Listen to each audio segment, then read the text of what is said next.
इस कार्यक्रम के प्रायोजक हैं रोजगार डेवलपर्स। नमस्कार, आप देख रहे हैं पल्स 24 न्यूज में आपके साथ दिव्या पैन्यूली। वक्त हो चला है नेशनल बुलेटिन का, लेकिन उससे पहले नजर डालते हैं हेडलाइंस पर। श्रीनगर में नौगाम विस्फोट के घायलों से मिले नेता प्रतिपक्ष सुनील शर्मा और बीजेपी नेता रविंदर रैना। घायलों से मुलाकात कर नेताओं ने जाना हालचाल, कहा इन परिवारों की जिम्मेदारी हिंदुस्तान की जिम्मेदारी। दिल्ली में अपनी पार्टी की मान्यता पर बोले केंद्रीय मंत्री जीतन राम मांझी, कहा 10 साल से अस्तित्व में हमारी पार्टी, हमने कई जगहों पर करना पड़ा है अपमान का सामना। दिल्ली में राष्ट्रीय लोक मोर्चा प्रमुख उपेंद्र कुशवाहा का विपक्ष पर निशाना, कहा नीतीश कुमार फिर से बिहार के बन रहे मुख्यमंत्री। हुबली में गन्ना उत्पादकों की आवाज बने वीरेश सोबरदा मठ, कहा गन्ना उत्पादकों के साथ किया जा रहा अन्याय। तुम दोनों की मेहनत बहुत रंग लाई है बेटा, घर बहुत सुंदर बना है। ये मेरे पापा का घर। पता है, देख तेरे पापा की नेम प्लेट अपने हाथों से लगाऊंगा। नेम प्लेट तो लग चुकी पापा।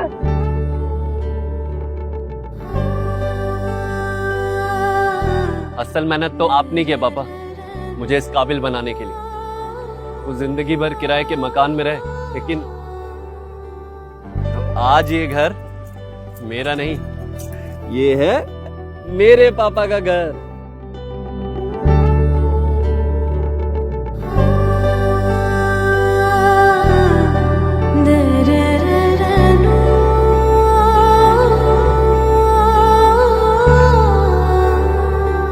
उड़ान सपनों की, आंगन खुशियों का और साथ सकर्णी का।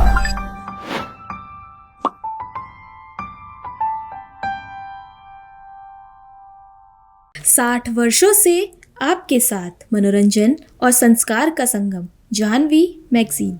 अब खबरें विस्तार से। श्रीनगर में नेता प्रतिपक्ष सुनील शर्मा और बीजेपी नेता रविंदर रैना ने अस्पताल पहुंचकर नौगाम पुलिस स्टेशन में विस्फोट की घटना में घायल हुए लोगों से मुलाकात की, जिसके बाद सुनील शर्मा ने कहा कि भारत सरकार का संदेश था कि पूरे देश इन परिवारों के साथ है, इन परिवारों की जिम्मेदारी हिंदुस्तान की जिम्मेदारी है और इसका पूरा ध्यान रखा जाएगा। देखिए, 2 दिन पहले जो इंसिडेंट नौगाम पुलिस स्टेशन में हुआ था, जिसमें 10 जाने गई और लगभग 28 इंजर्ड हुए थे, और कल हमने श्रीनगर और बडगाम में जो डेथ्स हुई थी उनके घरों में ताजियत के लिए गए।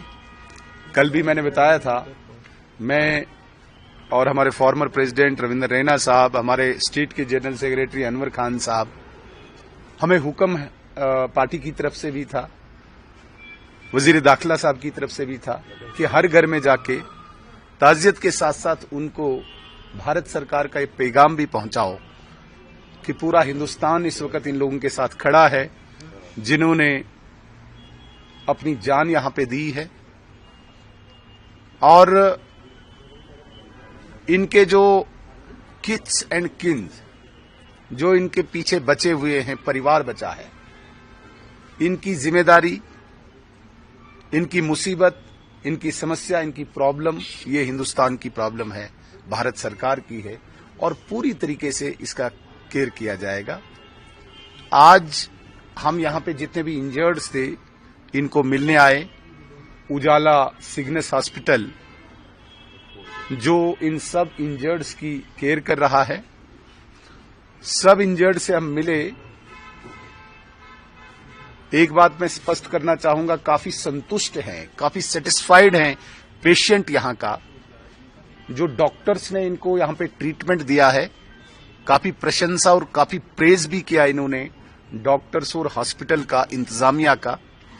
हम भी अपनी तरफ से, अपनी पार्टी की तरफ से हॉस्पिटल के इंतजामिया को और जिन डॉक्टर्स ने इनको ट्रीटमेंट किया है, इनको मुबारकबाद देना चाहेंगे कि जितने भी इंजर्ड पेशेंट्स आए, चाहे कुछ क्रिटिकल भी थे, सब लगभग सेटिस्फाइड हैं इलाज से। लेकिन फिर भी हम ऊपर वाले से प्रार्थना करते हैं कि ये जल्दी सेहतमंद हो, ये अपने परिवारों में, अपनी फैमिलीज में जल्दी पहुंचे, और इनकी कोई समस्या हो तो वो हम पूरी करें, ये हमने आश्वासन दिया। 2 बातें रविंदर रैना साहब भी आपके सामने रखना। महबूबा मुफ्ती ने कहा कि जो रेड फोर्ट अटैक था वो कश्मीर, जो गवर्नमेंट ऑफ इंडिया की पॉलिसीज है जो कश्मीर में, उसका नतीजा है। क्या क्या क्या? जो रेड फोर्ट अटैक हुआ था, दिल्ली ब्लास्ट, वो जो गवर्नमेंट ऑफ इंडिया की पॉलिसीज कश्मीर में है उसी का था नतीजा है। देखिए, मैडम महबूबा मुफ्ती हो या कोई अन्य यहाँ की पॉलिटिकल पार्टीज वो इस प्रकार की बातें करते हैं और वो चाहते हैं कि बीजेपी का कोई रिएक्शन दे और उस रिएक्शन से उनका रेलेवेंस कश्मीर में बने। ये मैं आज आपको क्लियर करना चाहता हूं, वरना कश्मीर की जनता ने इनको एक लाइबिलिटी माना है, इनको एक बैगेज माना है अब यहाँ की पॉलिटिकल पार्टीज को। बदकिस्मती है, ये हादसात होते हैं और इन हादसात से ये दोबारा से अपनी जमीन खोजते हैं इस प्रकार की बातें करके, और ये चाहते हैं कि हम कोई ऐसा रिएक्शन दें बीजेपी वाले ताकि ये उसको ग्लोरीफाई करें फिर उस नैरेटिव को। ये इरेलेवेंट हो चुके हैं। इनको कश्मीर की जनता ने एक लाइबिलिटी माना है, यहाँ पे एक बैगेज माना है इन रीजनल पार्टीज को। तो मैं ऐसे इरेलेवेंट सवालों का जवाब नहीं देना चाहूंगा। इससे जुड़ा एक और सवाल है कि उन्होंने कहा है कि जम्मू कश्मीर तो छोड़ दीजिए, बीजेपी तो अब नाकाम हुई है दिल्ली को भी सेव करने में। और एक और सवाल कल उन्होंने ये भी दोहराया कि जो यहाँ के सिक्योरिटी इंचार्ज है उनको चाहे कि थॉरो प्रोब करें नौगाम इंसिडेंट में, ताकि जो ऑफिसर्स थे जिस पॉलिटिकल पार्टी के सिर्फ 3 एमएलए बचे हों वो पहले अपने गिरेबां में देखें, और जिस पार्टी के ऊपर पूरे हिंदुस्तान की जिम्मेदारी है, जिस पार्टी ने हिंदुस्तान की छवि को, इमेज को दुनिया के, विश्व के पटल पे सजाया है, अब हम सर्टिफिकेट इन लोगों से लें कि देश को कैसे बचाया जा सकता है। पहले तो इनका काजीकुंड लिमिट थी, अब तो 2 डिस्ट्रिक्ट्स में इनकी लिमिट हो गई है। 5 सरपंचों की पार्टी, मुझे कोई घमंड नहीं है, तकब्बुर नहीं है, लेकिन सच्चाई ये है 2, 4, 5 सरपंचों की पार्टी अब जवाब मांगे हमसे, जिनके ऊपर हिंदुस्तान की जिम्मेदारी है। पूरा हिंदुस्तान जानता है, पूरी दुनिया जानती है कि बीजेपी का जो कोल और फेल है वो एक है कंपैरेटिवली इनके। Thank you. सबसे पहले मैं उन तमाम जो हमारे मुल्क के जांबाज, जो वीर जवान नौगाम पुलिस स्टेशन ब्लास्ट में जिनकी जान चली गई, उन्हें पूरा हिंदुस्तान सलाम करता है, सलूट करता है। और साथ ही साथ जो 32 हमारे जवान जख्मी हो गए थे और यहाँ श्रीनगर के नौगाम के उजाला हॉस्पिटल में जेर इलाज हैं। कुछ जख्मी जो हैं वो अब ठीक होके वापस घर पहुंचे हैं। 28-30 के करीब अभी भी उनका इलाज यहाँ उजाला हॉस्पिटल नौगाम श्रीनगर में चल रहा है। उन सब से हमने मुलाकात की है और ज्यादातर जख्मी अब उस सदमे से भी और अब उस मुश्किल तरीन वक्त से उभर रहे हैं। उनकी स्पीडी रिकवरी हो रही है। यहाँ डॉक्टर्स, इंतजामिया, हेल्थ डिपार्टमेंट बहुत अच्छे से उनकी देखरेख कर रहा है। उनके जल्द पूरे तरीके से ठीक होने की हम दुआ करते हैं। ये बड़ा अफसोसनाक वाक़ा यहाँ नौगाम पुलिस स्टेशन के अंदर हुआ है। मुल्क के ऑनरेबल प्राइम मिनिस्टर साहब, ऑनरेबल होम मिनिस्टर साहब, हर एक ने बहुत दुख का, अफसोस का इजहार किया है। ऑनरेबल लेफ्टिनेंट गवर्नर साहब ने और पुलिस के डीजीपी साहब ने भी इस मामले की जो है इंक्वायरी के ऑर्डर्स दिए हैं। डिटेल इंक्वायरी सारे मामले में यकीनन होनी चाहिए।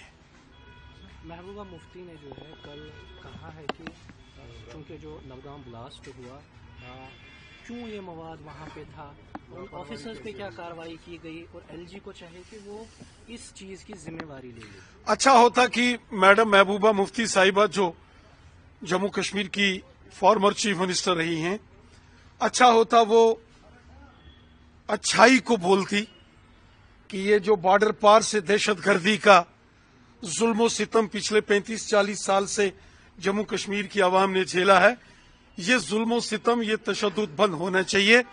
अच्छा होता अगर वो हिम्मत करके एक बार ये कह देती कि पाकिस्तान दहशतगर्द तंजीमों का नाम लेके कहती कि ये खून खराबा बंद करो, ये बर्दाश्त नहीं होगा।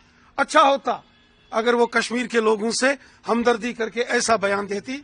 सियासत को कोई भी कर सकता है, ऐसे चीजों पर जैसे शर्मा साहब ने कहा है, इस पर सियासत नहीं होनी चाहिए, लोगों की लाशों पर सियासत नहीं होनी चाहिए। दिल्ली में केंद्रीय मंत्री जीतन राम मांझी ने कहा कि हमारी पार्टी 10 साल से अस्तित्व में है, लेकिन हमें अभी तक मान्यता नहीं मिली है कि हम एक पंजीकृत पार्टी हैं और इस वजह से हमें कई जगहों पर अपमान का सामना करना पड़ रहा है। हमें लगा कि हमें इतनी सीटों की ज़रूरत है। हमने कहा कि अगर आप हमें 15 सीट देंगे तो हम 8 सीटें जीतेंगे और मान्यता पाने के लिए ये पर्याप्त है। लेकिन उन लोगों ने नहीं सुना, तो वहीं हमने एक अनुशासित पार्टी होने के नाते हमने विरोध नहीं किया। देखिए, कसक तो रही है, इसकी चर्चा हमने किया है। हम कोई एग्जॉर्बिटेंट बात नहीं करते थे जैसा कुछ लोग बोलते थे। आज 10 वर्ष की पार्टी हमारी हो गई है। 2015 में गठन हुआ है और 2025 आज हो रहा है। अभी तक की स्थिति यही हुई है कि हम मान्यता प्राप्त पार्टी नहीं हो सके हैं। हम रजिस्टर्ड पार्टी हैं। इसमें कहीं कहीं हमको अपमानित होना पड़ता है। जैसे इलेक्शन कमीशन यहाँ से जाती है, वो पॉलिटिकल पार्टी को बुलाती है, तो पॉलिटिकल पार्टी में हम गिनती नहीं आते हैं, हम तो क्षेत्रीय पार्टी आ जाते हैं, तो वहाँ पर दुख होता है। फिर अब चुनाव हुआ, वोटर लिस्ट का बंटवारा हुआ। वोटर लिस्ट जो रजिस्टर्ड पार्टी होते हैं, मान्यता प्राप्त होते हैं, उनको मुफ्त दी जाती है, हमको नहीं मिला। तो हमको ऐसा लगा कि साहब हमको उतना सीट चाहिए, और उसका हम बहुत वैलिड ग्राउंड दिया था कि 2020 में आपने 7 सीट हमको दी थी, हम 4 सीट जीते थे, माने 60% से एवं मेरा स्कोरिंग रेट था। अगर आप 15 सीट देते हैं तो 4 दूनी 8 सीट हम जीतेंगे, और 8 सीट सफिशिएंट है मान्यता प्राप्त होने के लिए। इसलिए हमने उनसे गुजारिश की थी, प्रार्थना की थी एनडीए के लोगों से, लेकिन उन लोगों ने नहीं सुना। कसक किसी बात की थी और आज भी है। और आज बिहार की जनता के प्रति हम आभार व्यक्त करते हैं कि वोट परसेंटेज का जहाँ तक सवाल होता है, 99% भाजपा को है और 98% के आसपास में मेरा है, माने भाजपा के बाद मेरा ही स्कोरिंग रेट है। तो जनता जो हमको चाह रही है, जनता, लेकिन सीट देने में लोग कंजूसी किए और हम अनुशासित दल के रूप में बहुत प्रोटेस्ट नहीं किया। इसी का कसक है। दिल्ली में राष्ट्रीय लोक मोर्चा प्रमुख उपेंद्र कुशवाहा ने विपक्ष पर निशाना साधते हुए कहा कि ये विपक्षी लोग कह रहे थे कि महाराष्ट्र जैसे हालात होंगे, लेकिन हालात क्या है ये सबको पता है और नीतीश कुमार फिर से बिहार के मुख्यमंत्री बनने जा रहे हैं। तो वहीं राजद प्रमुख लालू प्रसाद यादव की बेटी रोहिणी आचार्य के बयान पर कहा कि यह उनके परिवार के अंदरूनी मामला है, जनता सब देख रही है, इसलिए उन्हें नकारा जा रहा है। उनका जो 5 साल का टेन्योर है तो वो बीजेपी उनको पूरा करने भी नहीं देगी, तो वो चेता भी रहे। यही विपक्ष के लोग तो बोल रहे थे कि बहुमत मिलेगा, उसके बाद फिर महाराष्ट्र वाली स्थिति यहाँ होगी। तो क्या स्थिति है सब लोगों को मालूम है। लोग आशंका व्यक्त कर रहे थे, जनता को भड़का रहे थे कि महाराष्ट्र में जिस तरह से सीएम बदल दिया इन लोगों ने, यह होगा। लेकिन सब लोग देख ही रहे हैं कि नीतीश कुमार फिर से बिहार के मुख्यमंत्री बन रहे हैं। तो विपक्ष के लोग क्या कर रहे हैं, इससे क्या मतलब है? कोई मतलब नहीं। इसी के बीच में रोहिणी आचार्य का भी इतनी बड़ी कंट्रोवर्सी हो रही है, आप कैसे उस कंट्रोवर्सी को देख रहे हैं और कैसे, क्योंकि एक बड़ा फैमिली बैकग्राउंड है उनका। अब देखिए, यह तो उनके परिवार का आंतरिक मामला है, इस पर क्या मेरी टिप्पणी होगी। लेकिन जिस तरह का आचार व्यवहार परिवार के अंदर दिख रहा है, उसको देखकर तो जनता भी देख ही रही है कि ऐसे लोग बिहार की जनता की क्या सेवा कर पाएंगे जिनके परिवार में इस तरह की स्थिति है। तो यह जनता देख रही है और यही एक बड़ा कारण यह भी है कि इनको बार बार जनता रिजेक्ट कर रही है। इसके पीछे एक बड़ा कारण यह भी है, लेकिन कुल मिला जुलाकर उनके परिवार का इंटरनल मैटर है। क्योंकि शपथ के लिए भी कहा जा रहा है कि आने वाली 20 तारीख को शपथ हो सकती है, तो आप क्या एक्सपेक्ट कर रहे हैं अपने लिए या अपनी पार्टी के लिए? क्या नहीं, हमारी पार्टी के लिए क्या एक्सपेक्ट करना है वो एक अलग विषय है। जो कुछ भी इस संदर्भ में बात होती है तो एनडीए के इनर सर्किल में वहाँ बात होती है, और जो कुछ भी तय होगा सबके लिए तय होगा, सबके लिए मान्य होगा।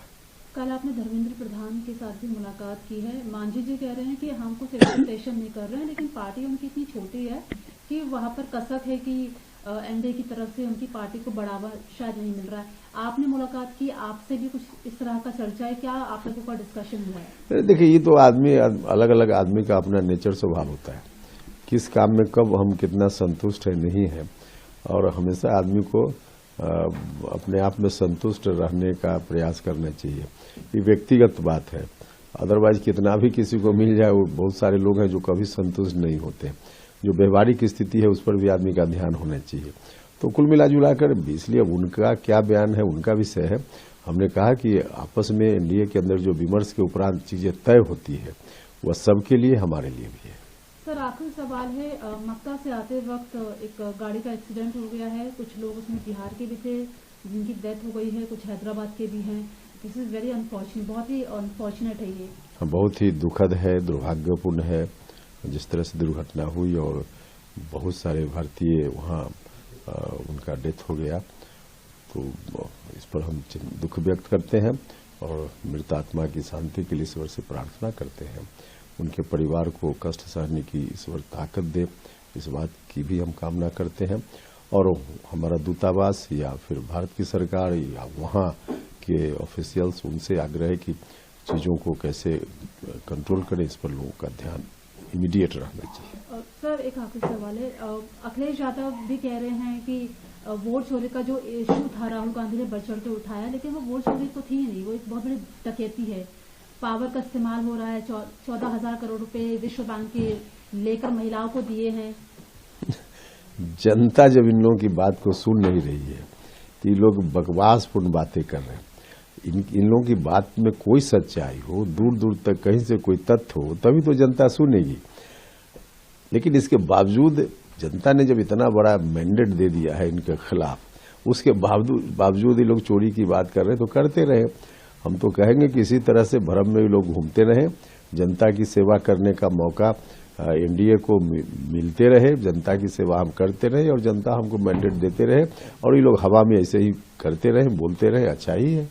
हुबली में रायथा सेना मुकदा वीरेश सोबरदा मठ ने गन्ना उत्पादकों के साथ हो रहे अन्याय के स्थायी समाधान की मांग की है। उन्होंने सरकार से उच्च स्तरीय समिति गठित करने की मांग की है जो गन्ना कारखानों की जांच करे और किसानों के साथ हो रहे अन्याय को रोकने के लिए कदम उठाए। उन्होंने कहा कि राज्य के 80 गन्ना कारखानों में से कई के मालिक जनप्रतिनिधि है, इसलिए पारदर्शी जांच आवश्यक है। कर्नाटक राज्य संघटना ಕಾರ್ಯದರ್ಶಿ ಆದಂತ ಉದಯ್ ಕುಮಾರ್ ಕರ್ಜಿಗಿಮಠ ಅವರ ನೇತೃತ್ವದಲ್ಲಿ ಕಬ್ಬು ಬೆಳೆಗಾರರ ಸಮಸ್ಯೆಗಳಿಗೆ ಪರಿಹಾರ ಕಂಡುಕೊಳ್ಳುವ ನಿಟ್ಟಿನಲ್ಲಿ ಇವತ್ತು ನಾವು ರಾಜ್ಯದ ಮುಖ್ಯಮಂತ್ರಿಗಳಿಗೆ ಒಂದು ಮನವಿಯನ್ನು ಮಾಡ್ತಾ ಇದ್ದೇವೆ। ಈ ರಾಜ್ಯದಲ್ಲಿ 80 ಕಬ್ಬಿನ ಕಾರ್ಖಾನೆಗಳಿದ್ದು ಆ ಕಬ್ಬಿನ ಕಾರ್ಖಾನೆಗಳು ಇವತ್ತು ಒಂದೊಂದು ಕಬ್ಬಿನ ಕಾರ್ಖಾನೆಗಳು ಒಂದೊಂದು ರೀತಿಯಾಗಿ ರೈತರ ವಿರೋಧಿ ಹೇಳಿಕೆಗಳನ್ನು ಹೇಳ್ತಾ ಇದ್ದಾವೆ। ಇವತ್ತು ಕಬ್ಬಿನ ಕಾರ್ಖಾನೆಗಳು ನಮಗೆ ನಷ್ಟ ಇದೆ ಅನ್ನುವಂಥದ್ದು ಒಂದು ಕಡೆಗೆ ಬಹಿರಂಗವಾಗಿ ಜನರ ಮುಂದೆ ಪ್ರಸ್ತಾಪ ಮಾಡ್ತಾ ಇದ್ದಾವೆ। ಈ ಕಡೆಗೆ ರೈತರು ನಮಗೆ ನಷ್ಟವಾಗ್ತಾ ಇದೆ ಅನ್ನುವಂಥದ್ದು ರೈತ ಹೋರಾಟಗಾರರು ನಾವು ಪ್ರಶ್ನೆ ಮಾಡ್ತಾ ಇದ್ದೇವೆ। ಇವನ್ನೆರಡನ್ನೂ ಕೂಡ ಆಲಿಸಿ ಒಂದು ಎಕ್ಸ್ಪರ್ಟ್ ಕಮಿಟಿಯನ್ನು ರಚನೆ ಮಾಡಬೇಕು।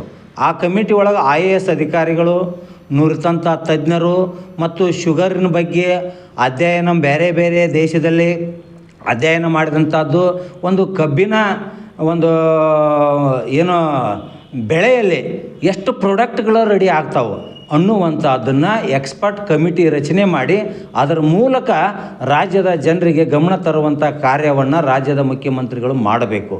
ಇವತ್ತಾಗಲೇ ಇದಕ್ಕೆ ಸಂಬಂಧಪಟ್ಟಂಗೆ ದೆಹಲಿಗೆ ಪ್ರಧಾನಮಂತ್ರಿಯವ್ರನ್ನ ಭೇಟಿ ಆಗಲಿಕ್ಕೆ ರಾಜ್ಯದ ಮುಖ್ಯಮಂತ್ರಿಗಳು ಹೋಗಿದ್ದಾರೆ। ಇದನ್ನು ಕೂಡ ಬಂದ ನಂತರ ಏನು ಒಂದು ಡಿಸೆಂಬರ್ 8ನೇ ತಾರೀಕಿನ ಮೇಲ್ಪಟ್ಟು ಅಧಿವೇಶನ ಪ್ರಾರಂಭ ಆಗುತ್ತೆ, ಆ ಅಧಿವೇಶನ ಒಳಗಾಗಿ ಒಂದು ಎಕ್ಸ್ಪರ್ಟ್ ಕಮಿಟಿಯನ್ನು ರಚನೆ ಅದರೊಳಗೆ ಮಾಡಿ ಅವತ್ತು ಆ ಒಂದು ಏನು ಅಧಿವೇಶನದಲ್ಲಿ ಬಹಿರಂಗಪಡಿಸಬೇಕು ಅನ್ನುವಂಥದ್ದು ಒತ್ತಾಸೆ।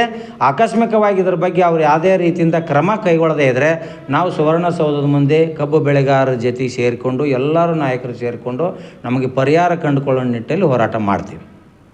ಏನಲ್ಲ ಏನು ಎಷ್ಟು ಅಂತ ಈಗ ದರ ಕೊಟ್ಟಿದ್ದು ಅದೇನು ದರ ನಿಗದಿ ಮಾಡಿ ನೋಡಿ, ಇವತ್ತು ಬೇರೆ ಬೇರೆ ರಾಜ್ಯದಲ್ಲಿ ಈಗ ನಮ್ಮ ಉದಯ ಕರ್ಜಿಯವರು ಹೇಳ್ದಂಗೆ 4,000 ಚಿಲ್ಲರ್ ಗುಜರಾತ್ ಕಡೆ ಕೊಡ್ತಾ ಇದ್ದಾರೆ, ಮಹಾರಾಷ್ಟ್ರದಲ್ಲಿ 3,700 3,800 ಕೊಡ್ತಾ ಇದ್ದಾರೆ, ನಮ್ಮ ರಾಜ್ಯದಲ್ಲಿ 3,300 ಬೆಳಗಾವಿ ಭಾಗದೊಳಗೆ, ಗುಲ್ಬರ್ಗದ ಭಾಗದಾಗ 3,100 ಮತ್ತು ಬೇರೆ ಬೇರೆ ಕಡೆಗೆ ತಾರತಮ್ಯ ನಡೀತಾ ಇದೆ।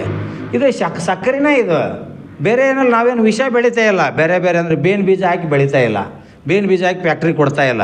ಇದನ್ನು ಯೋಗ್ಯವಾಗಿ ಒಂದು ಕಮಿಟಿ ರಚನೆ ಮಾಡಿದ್ರೆ ಅಂದರೆ ಗುರ್ತಾಗ್ತದೆ ಯಾವ ಫ್ಯಾಕ್ಟ್ರಿಯರು ಎಷ್ಟೆಷ್ಟು ಮೋಸ ಮಾಡ್ತಾ ಇದ್ದಾರೆ ರೈತರಿಗೆ, ಯಾರ್ಯಾರು ಯೂಸ್ ಮಾಡ್ತಾ ಇದ್ದಾರೆ ಅಂತ ಫಸ್ಟ್ ಕಂಡು ಬರ್ತದೆ। ಅವ್ರಿಗೆ ಲಾಸ್ ಆಕೈತೆ ಅಂದ್ರೆ ಫ್ಯಾಕ್ಟ್ರಿ ಬಂದ್ ಮಾಡಲಿ, ಅವರು ಬಂದ್ ಮಾಡಲಿ ಅನ್ನುವಂಥದ್ದನ್ನು ನಾವು ರಾಜ್ಯ ಸರ್ಕಾರಕ್ಕೆ ಗಮನಕ್ಕೆ ತರ್ತಾ ಇದ್ದೇವೆ. ಮತ್ತು 70% ಈಗಾಗಲೇ ಫ್ಯಾಕ್ಟ್ರಿಗಳು ದೊಡ್ಡ ದೊಡ್ಡ ಜನಪ್ರತಿನಿಧಿಗಳು ಅದಾವು. ಇವತ್ತಿನ ಸರ್ಕಾರದಾಗ ಇದ್ದಂಥ ಜನಪ್ರತಿನಿಧಿಗಳು ಹಾಲಿ ಮಾಜಿ ಎಲ್ಲರೂ ಅದಾವ, 3 ಪಕ್ಷದವರು ಅದಾವು. ಇಲ್ಲಿ ಆ ಪಕ್ಷ ಹಿತ ಮತ್ತು ಜನಪ್ರತಿ ಹಿತ ಕಾಪಾಡೋದಕ್ಕೋಸ್ಕರ ರಾಜ್ಯದ ಮುಖ್ಯಮಂತ್ರಿಗಳು ಏನಾದರೂ ಇದ್ರ ಬಗ್ಗೆ ಇವತ್ತು ರೈತರಿಗೆ ಬಹಳಷ್ಟು ತೊಂದರೆ ಆಗ್ತದ ಅನ್ನುವಂಥದ್ದು ಇಲ್ಲಿ ಹೇಳಕ್ಕೆ ಇಚ್ಛಪಡ್ತಾ ಇದೆ. दरभंगा के सिंघाड़ा थाना क्षेत्र के राजो गांव में पिस्तौल लहरा रहे एक युवक को ग्रामीणों ने साहस दिखाते हुए पकड़ा। घटना की सूचना मिलते ही थाना अध्यक्ष बसंत कुमार के नेतृत्व में पुलिस दल मौके पर पहुंचा और 2 युवकों को हथियार के साथ गिरफ्तार किया। थाना अध्यक्ष ने बताया कि हथियार के साथ मैगजीन और एक गोली भी बरामद की गई है। तो वहीं सोशल मीडिया पर एक आरोपी का पिस्तौल के साथ फोटो और वीडियो वायरल होने की जानकारी मिली है। दोनों का सोशल मीडिया अकाउंट खंगाला जा रहा है। गिरफ्तार युवक पर पूर्व में लूट कांड में शामिल होने का आरोप भी है। अभी हम लोग राजो में हैं। हम लोग को सूचना प्राप्त हुआ था कि लाल बाबू यादव जी यहाँ पे हैं। उनके साथ किसी का लखनपुर का किसी लड़का के साथ विवाद था करीब साल भर पहले। होली के समय में पिकअप वगैरह का शीशा वगैरह तोड़ने का विवाद था। जो लड़का उस समय तोड़ा था वो लड़का राकेश और उसका दोस्त लोग आज यहाँ राजो आया हुआ था। ये लोग उसको देखे तो उसको पकड़ करके उसके साथ इन लोग का बाताबाती हुआ और जो जनप्रतिनिधि वगैरह हैं वो लोग बैठ करके इसका मसला का हल कर रहे थे। तब तक ये लोग जो है एक लड़का उसमें से सुनील जो है वो लड़का यहाँ से निकल गया था और बाकी लड़का को बुला लिया था 8-10 की संख्या में। जैसा इन लोगों को कहना है 8-10 की संख्या में लड़का को बुला लिया था, जो कि हमारा लड़का वहाँ पकड़ा गया है जो चलो सब। और लड़का आया, उसमें से एक लड़का के पास ये लोग देखे पिस्टल है और खदेड़ के लोग पकड़े, उसके पास से पिस्टल बरामद किए ये लोग। उसके बाद सूचना दी हम लोग को, हम लोग आए। बच्चा से राकेश कृष्णा कुमार नाम है, उसके पास से पिस्टल बरामद हुआ है। ग्रामीणों के सहयोग से ग्रामीण पकड़ के दिए हैं। और राकेश कुमार जिसका जो शीशा तोड़ने को लेकर के पहले विवाद था, जिसको ये लोग पकड़ कर रखे हुए थे, उसका कुछ वीडियो दिखाए हैं ये लोग। फेसबुक पे बहुत सारा वैसा वीडियो पोस्ट किया है जो हाथ में हथियार लेकर के सोशल मीडिया पे पोस्ट किया है। उसको भी हम लोग जांच कर रहे हैं, उसका तहकीकात कर रहे हैं और इसमें सम्मिलित अन्य लोगों के विरुद्ध भी हम लोग छापेमारी और जो उपाय हम लोग कर रहे हैं। पिस्टल जो बरामद हुआ है सर, तो क्या वो उसका इस्तेमाल भी, गोली चलाने का भी कोई ऐसा सूचना मिला? नहीं, गोली चलाने की सूचना नहीं प्राप्त हुई, गोली नहीं चली है, उसकी सूचना प्राप्त नहीं हुई। जो लोगों को आप पकड़े हैं राकेश नाम के व्यक्ति को, तो उस पर क्या उसको राकेश को भी ले जा रहे हैं। पूर्व में लूटकांड में वो उनका कहना है कि लूटकांड में कटरा थाना या जजुआर थाना में उसका आपराधिक इतिहास हम लोग पता लगा रहे हैं। वो पूर्व से इस तरह का अपराधी हैं और अपने सोशल मीडिया अकाउंट से बहुत सारा इस तरह का हाथ में हथियार लिए हुए अपना वीडियो बहुत सारा पोस्ट किए हुए हैं, जिससे लग रहा है कि ये आतंक, समाज में आतंक फैला करके, डर का माहौल बना करके अवैध कार्य करते हैं। ये सर 2 लड़का को जो पकड़े हैं उसमें से एक लड़का का लग रहा है कि सर फटा हुआ है। हाँ, उनसे पूछा है तो पब्लिक के द्वारा क्या कहा गया है कि जब इनको पकड़ा जा रहा था, भाग रहे थे, तो उसे गिरने क्रम में हुआ है। इसे उसका हम पूछताछ कर रहे हैं। अभी सर घटना स्थल पर पहुंचे हैं या अभी का स्थिति क्या है? अभी सामान्य स्थिति, जो लोग थे सारे लोग बताए हैं यहाँ पे घटना के बारे में और हम लोग उसमें तहकीकात कर रहे हैं। अन्य पहलू जो सामने आएगा उस पर हम लोग कार्य करेंगे। बहुत बहुत। अभी हम लोग राजो में हैं। हम लोग को सूचना प्राप्त हुआ था कि लाल बाबू यादव जी यहाँ पे हैं। उनके साथ किसी का लखनपुर का किसी लड़का के साथ विवाद था करीब साल भर पहले।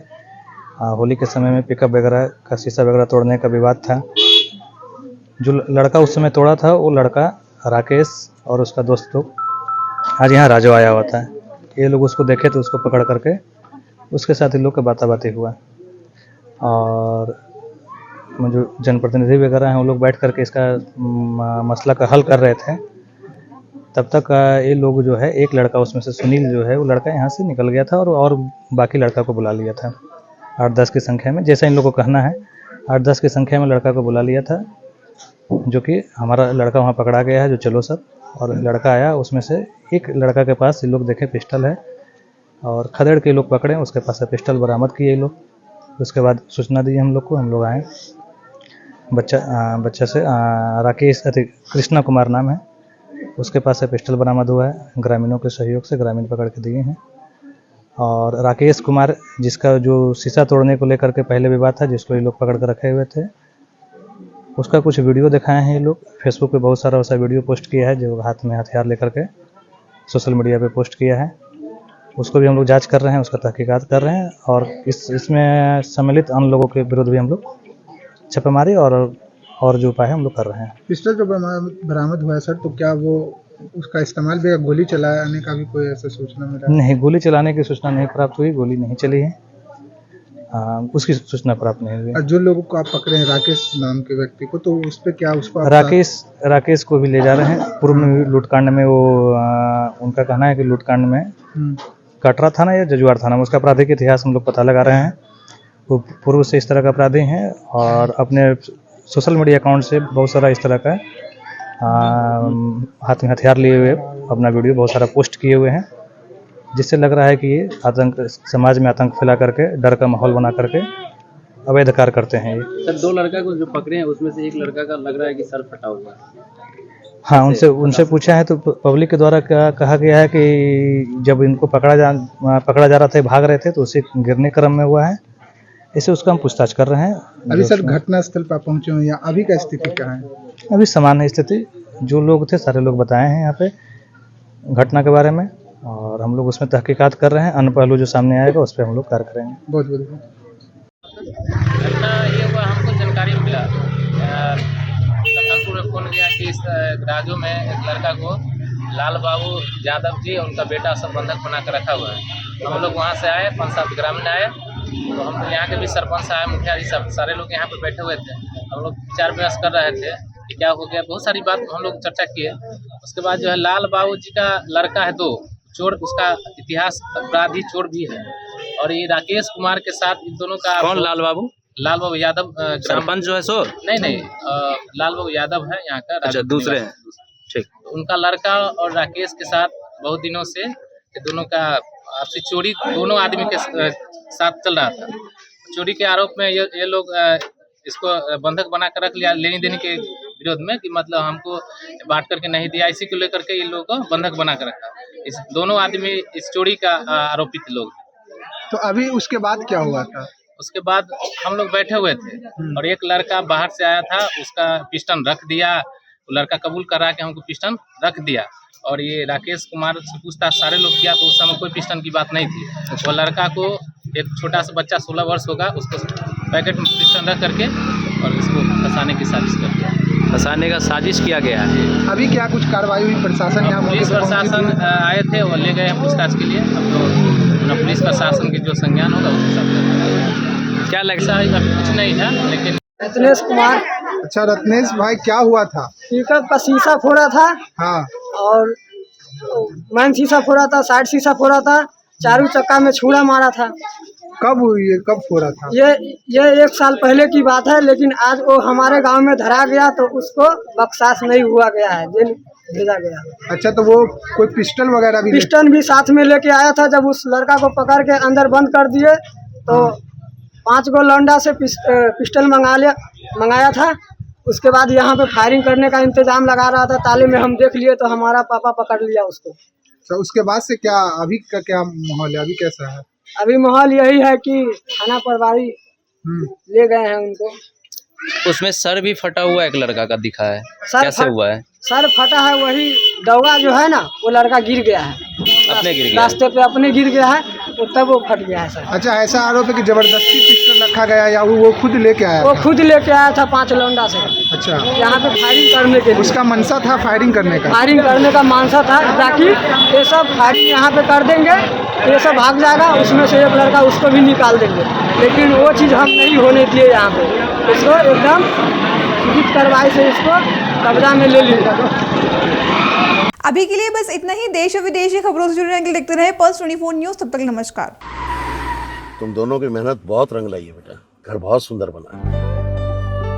ये मेरे पापा का घर। पता है, देख तेरे पापा की नेम प्लेट अपने हाथों से लगाऊंगा। नेम प्लेट तो लग चुकी पापा।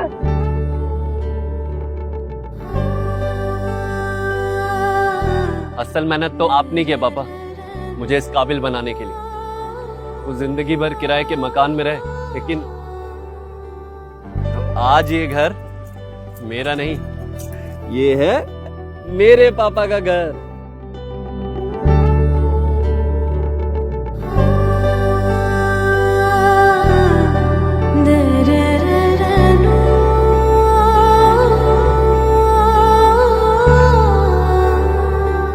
उड़ान सपनों की, आंगन खुशियों का और साथ सकर्णी का।